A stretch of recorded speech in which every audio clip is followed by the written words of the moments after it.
This is 10 minutes of tennis, but this is 10 tips in 10 minutes. And today's 10 tips are about your backhand. So, Justin, now we're down to 9 minutes. It looks like that's all you got. Number one, let's jump right in. Ready stance. Talk to me. Yeah, so ready stance. Every stroke I've been explaining the same thing, but it's really so critical because it sets the tone for everything. It sets the tone for the split step. It sets the tone to be able to turn the unit turn and be comfortable and balanced. It sets the tone to be engaged, to be able to hit the backhand. A lot of people have weak backhands for the reason they're not in a decent ready stance. They're not ready to go. So they're standing vertical and they're going to get nothing on the ball. So ready stance, I'm always going to be critical on. I'm always heavy on it. So absolute check your ready stance. Make sure you got athletic pace. Make sure you're in the balls of your feet. Number two, unit turn. Yes, so unit turn is critical again. I see a lot of people saying, rack it back, rack it back, rack it back. No, you've got to turn. And even big one that's lately that I've noticed a lot of people is they really don't turn the pelvis. It's like turn their shoulders, and then there's no real pelvic turn. Okay, the pelvis turn is really where the torque is happening. So unit turn is critical to be the first thing. I always say, watch Djokovic. He's the best at it. Watch him go. When the ball goes to backhand, he's already like this on the way. Okay, and a lot of people don't have mobility or stability or balance, so they tend to run at the ball and then turn. And if they turn too late. So critical is the unit turn, is learning how to use it and really making sure it's part of your stroke. Yeah, turn, then move, right? Yep. Number three, one-hander or two-hander? Yeah, so I bring this one up because I've heard a lot of people that have been too dominant on the right hand or on the one hand, dominant hand, which is left or right, but the dominant hand is too dominant and they're struggling to hit a two-hander, but everyone keeps telling them hit a two-hander. So I'm bringing that one up in the tip for the reason that know which hand or know which one is really your stroke, a one-hander or two-hander. Don't be afraid, all right? Because yes, a one-hander takes a little longer, but you're going to have all the advantages because you have such a dominant bottom hand that you can actually learn how to utilize it if you just give it time. So I find a lot of people are too dominant on the bottom hand, and if they've got nothing on the other hand, like I just make them hit the opposite hand on its own. If they can't hit a single ball back on the non-dominant hand, I'm like, what are you doing? Let's stick to the dominant hand, and I'll show you how to hit a one-hander. So don't be afraid of it. That's why I brought that tip up. Yeah, give it a shot. Number four, understanding of the grip. Yeah, understanding the grip is critical for backhand. I think I try not to talk about forehand too much on the grip for the reason that it's very easy. Most people shake hands and off they go. But on the backhand, it can be really critical to understand where the knuckle should be, whether the fingers should be spread out, whether, see a lot of people just making a fist. Now you can't work your wrist, right? So there's a lot of advantages to understanding the grip. And for a two-hander, it is critical because if the ball of hand is too closed, you can't finish the two-hander correctly. All right. So learning that.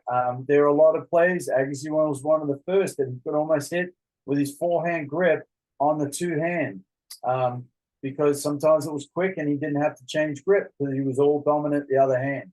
So again, just understanding the grips is really critical and making sure that your coach is explaining to you where your advantages are and what you should have. All right. Number five, slice is important. Yeah, it's just, to me, not just as an Australian, just anybody. You really need to learn a slice because when you're coming in, very hard to hit a two-handed backhand or even a one-handed topspin on the run. It's very effective to learn how to hit a slice. If you hit a slice and you're in struggle and you're trying to get back into play, it's the one stroke that allows you to just bring it back into the court and back into the court.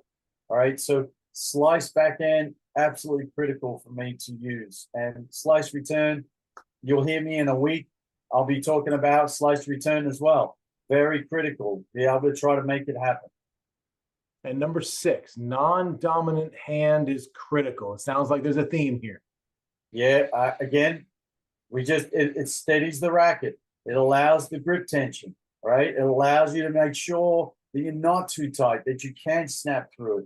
The non-dominant hand is so critical. The two-hander, you should be taking it back with that hand, not with this hand, because now it's too tight and you can't finish your swing.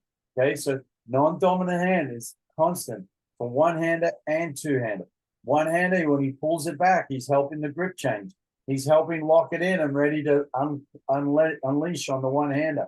So I just think the non-dominant hand is something that doesn't get talked about enough, and it's a critical role. It's a critical role in the ready stance. Critical.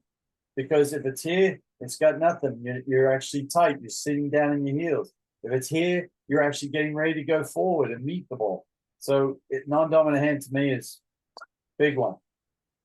And grip change, number 7. Grip change, yes or no? Yeah, so I bring that one up because a lot of people talk about it, right? If they're two-hander, you could actually be sitting in a neutral continental grip that actually would allow you to hit a slice if you need it and still have a two-hander, right? If for some reason, obviously, if you're in that backhand grip change, you can still turn it to hit your forehand into a forehand grip too. So I don't know. I talk about grip change as well for one-hander. One-handed, obviously, definitely. Sometimes people actually stand waiting in the backhand grip because they feel like their backhand is their weakness. Okay, so hard to get to a forehand grip quickly from a knuckle over the top. But again, just understanding. I bring that up because you can get away with less grip change if you actually work on what you need to do when you need to do it. It sounds like it's pretty personal for a lot of players. It's going to be a little bit different from player to player. It is, but there are a lot of players that think about too much of the grip change, and a coach could lead them, or I'm trying to give you a tip to bring it up so you understand your grip change. There you go. Number 8, outside foot is something to be mindful of. Yeah, so that's a critical one for two-hander and now one-hander. We've realized now that the back foot is a driving force into the one-handed backhand. The outside foot is obviously the driving force for a two-handed backhand.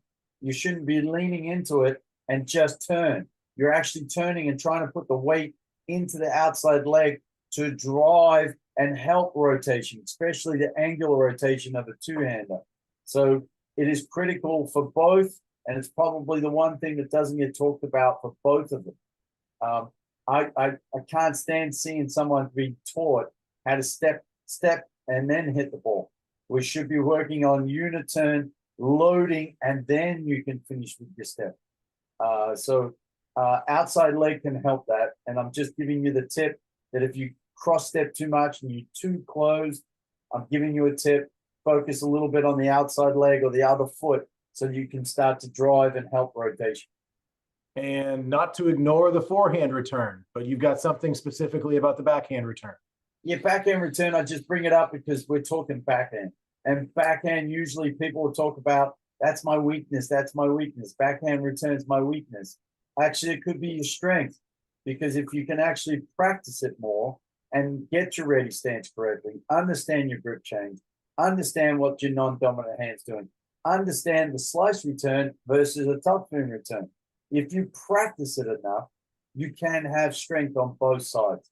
So that's why I bring up the return because tip-wise, it doesn't get focused enough on the backhand return. Agreed. And number 10, last, I feel like it's kind of an extra one because it's a little bit different. But you want to talk about the backhand volley and a backhand poach. Yeah, I bring that up because critically as a backhand volley, if you want a good backhand volley, you have to understand the non-dominant hand upwards, not downwards. And by having it upwards, you can actually hit a decent one-handed backhand volley. A decent one-handed backhand volley is critical if you're going to be a good double player, at least a decent singles player. And of all things, I want to bring up that if you're going to be a phenomenal doubles player, you got to learn backhand poach. Because I don't know how many players do not poach enough because they're worried about their backhand volley, right? So backhand volley, if it's correct and done well, you then need to learn how to poach with it because it's an absolute strength if you're playing double. and it can help your backhand slice as well.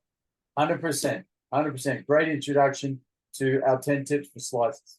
It's coming up soon, I'm sure. Justin Yeo, this has been 10 tips in 10 minutes on 10 minutes of tennis. Thank you very much. I appreciate it. Cheers, mate.